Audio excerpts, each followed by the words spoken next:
Hola, amigos y amigas de tu canal Universo y Espacio, en este video hablaremos del campo electromagnético. No se te olvide suscribirte a nuestro canal, danos un like y dejar tus comentarios, sin más comencemos. Imaginemos a dos personas en el vacío espacial que intercambian una pelota. Al enviar la pelota, la primera persona se impartirá a sí misma una cierta velocidad de reacción. Del mismo modo, al momento de recibirla, la otra persona absorberá el impacto del movimiento de la pelota. Al intercambiar la pelota, ambos individuos han acelerado, inicialmente estaban inmóviles, ahora están en movimiento, alejándose el uno del otro a cierta velocidad. Si continúan intercambiando la pelota, sus respectivas velocidades aumentarán en cada ocasión, y se alejarán cada vez más rápido. Es como si fueran repelidos por una fuerza. La acción de la pelota puede interpretarse como una fuerza de repulsión en la escala cuántica. Este mismo fenómeno funciona entre ciertas partículas, como los electrones, que intercambian constantemente fotones virtuales. Un fotón virtual es una partícula resultante de las leyes de la física cuántica que puede aparecer de la nada, a condición de que desaparezca lo suficientemente rápido y sea imposible de detectar. Un fotón virtual tiene una energía determinada, y su tiempo de vida es tanto más corto cuanto mayor sea su energía. Cuanto menor sea la energía de un fotón virtual, mayor será la distancia que pueda recorrer, pues mayor será su tiempo de vida. Al intercambiar fotones virtuales, los electrones sienten una repulsión, una fuerza que los aleja, algo parecido a las dos personas que intercambian la pelota. Esta fuerza es tanto más fuerte cuanto más cerca estén los electrones entre sí, ya que los fotones virtuales tienen menos distancia que recorrer y, por tanto, pueden ser más energéticos. Muchas otras partículas intercambian fotones virtuales, y a esta tendencia de algunas partículas a interactuar se le llama su carga eléctrica. El electrón tiene una carga eléctrica de -e y representa simplemente la unidad de base de la carga eléctrica.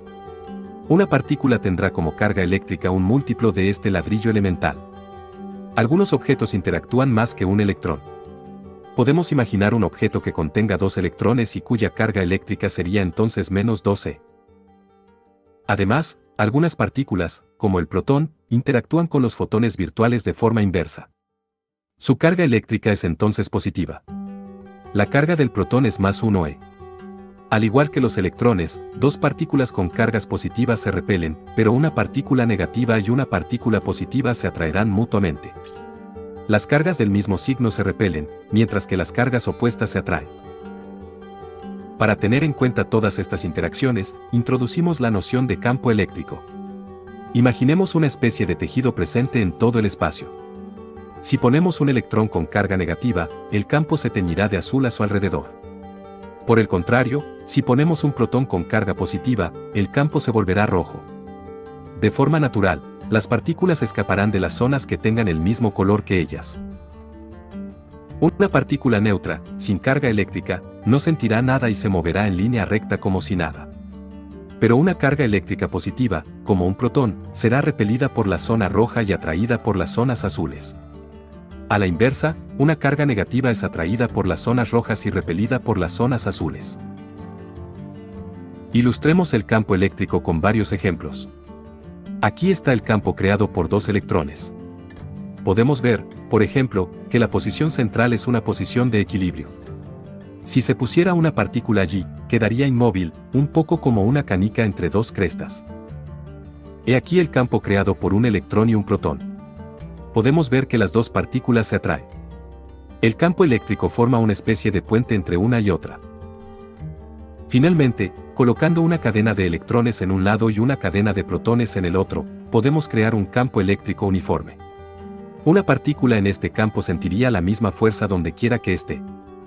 De esta manera, podemos, por ejemplo, poner en movimiento electrones dentro de un cable eléctrico. Una corriente eléctrica es entonces cuando entra en juego. Imaginemos un curioso experimento, un cable eléctrico formado por una larguísima cadena de protones y electrones, por el que circula una corriente eléctrica, que es simplemente un movimiento de electrones a lo largo del cable. Imaginemos que situamos un objeto a cierta distancia del cable, como por ejemplo una manzana, que tiene una determinada carga eléctrica positiva. Según las interacciones que hemos visto antes, cada protón del cable empuja la manzana, pero al mismo tiempo cada electrón atrae a la manzana con la misma intensidad. Al sumar todas estas fuerzas, se compensan perfectamente, y la manzana no siente finalmente ninguna fuerza. De hecho, cuando la observamos, permanece inmóvil. Ahora le daremos una velocidad de desplazamiento hacia la derecha. Curiosamente, la manzana es progresivamente repelida por el cable, aunque no siente ninguna fuerza eléctrica. Es como si otra fuerza desconocida actuara sutilmente sobre la manzana. Esta nueva fuerza es un poco particular, no actúa cuando la manzana está quieta, sino solo cuando se mueve. Además, esta fuerza depende de la dirección y la velocidad a la que se mueve la manzana. Esta sorprendente fuerza se denomina fuerza magnética. Para comprender el origen de esta fuerza, es necesario estudiar lo que nos enseña la relatividad especial. Para empezar, observaremos la situación no desde un punto de vista externo, sino tal y como la percibe nuestra manzana. Nos situaremos en su punto de vista. En el punto de vista de la manzana, no es la manzana la que se mueve hacia la derecha, sino el cable el que se mueve hacia la izquierda. Según la relatividad especial, cuanto más rápido se mueva un objeto, más se contraerá su longitud en la dirección del movimiento. En nuestro experimento, los protones del cable se mueven ahora con respecto a la manzana. De este modo, se contraerán en la longitud del cable, como si los protones se hubieran acercado ligeramente entre sí. En cambio, los electrones parecen moverse ahora más lentamente, porque todo el cable se mueve ahora hacia la izquierda, así que están ligeramente alargados en comparación con el punto de vista anterior, como si los electrones se hubieran alejado unos de otros.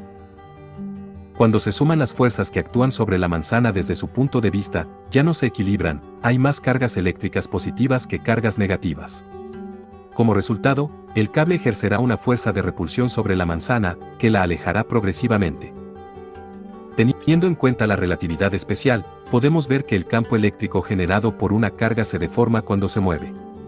Este fenómeno conduce a la aparición de una nueva fuerza, la fuerza magnética, que es en realidad una simple fuerza eléctrica, pero percibida desde un punto de vista diferente.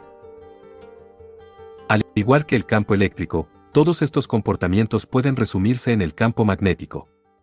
Cuando una carga eléctrica se mueve, crea un campo magnético a su alrededor que puede representarse mediante flechas que giran en torno a la dirección de su movimiento. La fuerza magnética es una consecuencia de la relatividad especial, por lo que el comportamiento del campo magnético es bastante sorprendente. En un campo magnético, una partícula inmóvil no siente ninguna fuerza. Una partícula en movimiento sentirá una fuerza que será mayor cuanto más se mueva la partícula perpendicularmente a la dirección del campo magnético. Esta fuerza tenderá a hacer que las partículas giren en hélices y círculos, cuyo tamaño depende de su masa, velocidad, intensidad de campo o carga eléctrica. Aunque es difícil de visualizar, uno puede hacerse una idea del campo magnético imaginando el siguiente experimento: enrollamos un alambre sobre sí mismo para formar una larga bobina, y le aplicamos una corriente eléctrica. A medida que los electrones se mueven dentro del cable, cada uno de ellos creará un pequeño campo magnético. Todos estos pequeños campos magnéticos se suman a un campo a gran escala que forma una especie de bucle que sale de un extremo de la bobina y entra por el otro. De este modo, nuestra bobina se comporta como una especie de imán, un objeto que tiene un polo norte y un polo sur magnético. Este tipo de objeto se llama electroimán. Como las cargas eléctricas, los polos del mismo tipo se repelen, mientras que los polos opuestos se atraen. En el centro de la bobina, el campo magnético es relativamente uniforme, dirigido a lo largo del eje de enrollamiento del cable. Si lanzamos un electrón y un protón, las dos partículas formarán trayectorias circulares a causa del campo magnético, pero en direcciones opuestas, porque el electrón es de carga negativa, mientras que el protón es de carga positiva. Pero, por lo general, la mayoría de los imanes no necesitan de una corriente eléctrica para funcionar.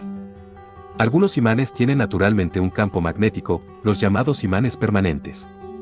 Las partículas elementales, como el electrón, tienen una propiedad llamada spin. Aunque esta no sea la realidad, se puede interpretar al spin como una rotación de la partícula sobre sí misma. Al girar sobre sí misma, la partícula genera una especie de corriente eléctrica que, como en el caso de la bobina, engendrará un campo magnético. Las partículas elementales se comportan, así como diminutos imanes, y al agruparlas de forma alineada, podemos crear materiales magnetizados.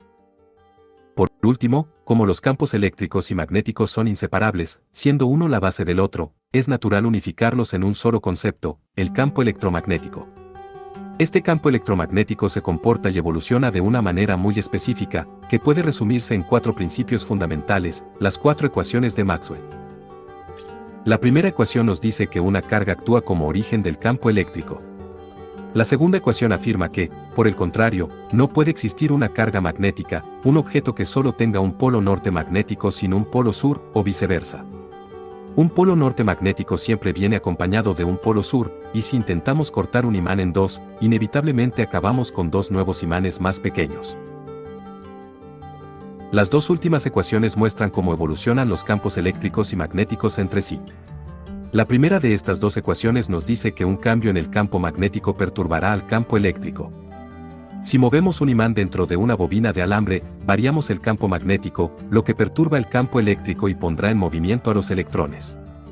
Al agitar un imán dentro de una bobina, podemos generar una corriente eléctrica. Esto se llama inducción, porque una variación del campo magnético puede inducir una corriente eléctrica en un cable. Esta técnica se utiliza ampliamente en las turbinas eólicas, las centrales nucleares y en los teléfonos, para convertir el movimiento en una corriente. Finalmente, la cuarta ecuación nos dice que una corriente eléctrica o una variación del campo eléctrico provoca, por sí misma, una perturbación del campo magnético. Esta última ecuación es crucial, porque nos remite a la ecuación anterior, la variación de un campo eléctrico perturba el campo magnético, pero esta perturbación del campo magnético perturbará a su vez el campo eléctrico. Esta alternancia entre campos eléctricos y magnéticos permite que la energía electromagnética se propague en el espacio en forma de una onda electromagnética que se mueve a la velocidad de los fotones virtuales, e incluye las microondas, los rayos X, los infrarrojos y la luz. Un gran número de experimentos interesantes pueden explicarse mediante las leyes del electromagnetismo. También se puede frenar la gravedad de alguna manera. Para ello, basta con dejar caer un imán sobre una bobina de alambre. Inicialmente, el imán cae cada vez más rápido, al ser arrastrado por la Tierra. Pero al acercarse a la bobina, su movimiento hace que cambie el campo magnético del cable. Esta variación del campo magnético pondrá en movimiento los electrones del interior del cable. El imán que cae genera una corriente eléctrica en la bobina. Una bobina que transporta una corriente eléctrica también genera un campo magnético, como un imán. Este nuevo campo magnético se opondrá ligeramente al movimiento del imán que cae, frenando así su caída dentro de la bobina. El imán cae más lentamente. Y hasta aquí el vídeo de hoy. Por último, no se te olvide suscribirte, dejar tus comentarios y danos un like, ya que con esto nos ayudas demasiado a nuestro canal. Muchas gracias.